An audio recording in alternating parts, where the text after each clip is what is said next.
এখন পর্যন্ত কোনো প্রমাণ দিতে পারছে আমি যে তার স্বামী বা সে আমার বউ?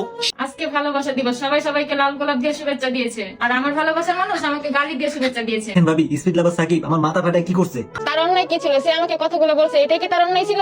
তেমন কিছু না। রিসেন্টলি ভাইরাল হওয়া দুইজন পার্সন, একজন হলো স্পিরিট লাভার আর অন্যজন হলো স্পিরিট লাভার মানে স্পিরিট লাভারের বউ বলে দাবি করছে। তবে যারা টিকটক ইউজ করে তাদের এদেরকে না চেনার কোনো কথা নয়। 1 মাস পর্যন্ত আমাদের এই আপু একাই ঝরগা করে যাচ্ছে। এতদিন যাবত আমাদের স্পিরিট লাভার ভাইয়া চুপ ছিল, বাট রিসেন্টলি একটা ভিডিওতে সে সাড়া দিল। একটা মানুষের সাথে যদি সম্পর্ক থাকে বা রিলেশন থাকে বা ভালোবাসার সম্পর্ক থাকে তাহলেই যে সে বউ হয়ে যায় এটা কিন্তু কোনো মানে নেই। ওই মেয়ে কি এখন পর্যন্ত কোনো প্রমাণ দিতে পারছে আমি যে তার স্বামী বা সে আমার বউ? আমার মতে স্পিরিট লাভারের কথাগুলো রাইট ছিল। এই মেয়ে এত কথা বলে গেল, এই মেয়ে কখনো কি আইনগত কোনো প্রমাণ দিল? যে যাই বলুক, আমি এই মেয়ের মধ্যে দেখতেছি ভাইরাল হওয়ার ধান্দা। মাঝে মাঝে দেখায় চালের বালতি খালি, তারপরও পালার ট্রিটমেন্ট, পোশাকের মান কোনোটাই নয় কম। বুঝলাম না তোরা পাবলিক রেখি পালি। আসলে ভাবছে পাবলিক খুবই বোকা, তাই তো উল্টা পুল্টা বুঝ দিয়ে দিতেছে দোকা। बजा पैसे वाला सीन नहीं है रॉन्ग नंबर फोन बजा एक्स वाला सीन है फिर रॉन्ग नंबर शॉट हुआ। ওয়েলকাম টু জেআরএস সাইফুল, সাথে আছি আমি সাইফুল। তো কেমন আছো তোমরা? তো আজকের ভিডিওটা দেখে পাবে ভরপুর মজা, কারণ আজকের ভিডিওটা সম্পূর্ণই তাজা।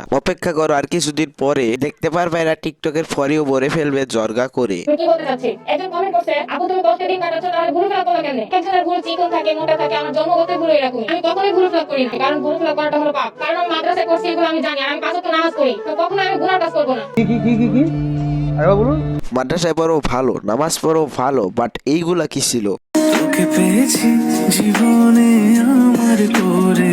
এতক্ষণ মাদ্রাসা শিক্ষার খুব জ্ঞান দিল, বাট এইগুলা কি ছিল? মাদ্রাসা শিক্ষায় এইগুলা করার কোনো অনুভূতি ছিল? যেই বলো না কেন, যেই আড্ডা। বাট আমি বলবো এইবার ভাইরাল হওয়ার ধান্দা। ভাইরাল হওয়ার ইচ্ছে যদি সত্যিই থাকে তোমার, বাট আরেকজনের ইজ্জত খোয়াইতেছো কেন প্রশ্ন আমার। সত্যটা কিন্তু একদিন ঠিকই আসবে খুলে, তখন তোমার মতো বেহাইয়ার ইজ্জত যাবে চলে। এখনো সবাই আছে ভাবছেন ও পাবলিকের কাছে সত্য কথা বলে। আমি এইটা শিওর এর সাথে এর শত্রুতা আছে ঠিকই, না হলে এত মানুষ থাকতে বেছে নিল কেন একে? স্পিরিট লাভার সাকিবকে বসাইতেছে যেই দুইজন মিলে ভিডিওতে ভাবি দেবর পরিচয় দিলে বাস্তব জীবনের আপন ভাই বোন বলে। নিজেরা নিজেদের পরিচয় লুকিয়ে দলকে করতেছে ভারী, বাট তারা হয়তো বা জানে না মিথ্যে নিয়ে কখনো দেওয়া যায় না 7 সমুদ্র পারি। তুমি কষ্টে দিন কাটাচ্ছ, তাহলে ভুল ফেলা করলা কেমনে? এই আপু তুমি ভাত পাও না, তুমি এমবি কিনা টাকা কোথায় পাও? আর বাচ্চা দিয়ে দেন জোর করে, আর যাই হোক সংসার হয় না। ইনি এত কমেন্টের উত্তর দিল, বাট এই কমেন্ট গুলার মধ্যে কিন্তু কাবিননামা দেখা ওই কমেন্ট গুলো অনেক ছিল। সে কি কোনো কাবিননামা দেখাইতে পারলো? তার মানে এটাই প্রমাণ হয় এইগুলা সবই নাটক করলো। ভিডিও বানিয়ে এত কিছু করলো, ভিডিওতে এত কিছু করলা,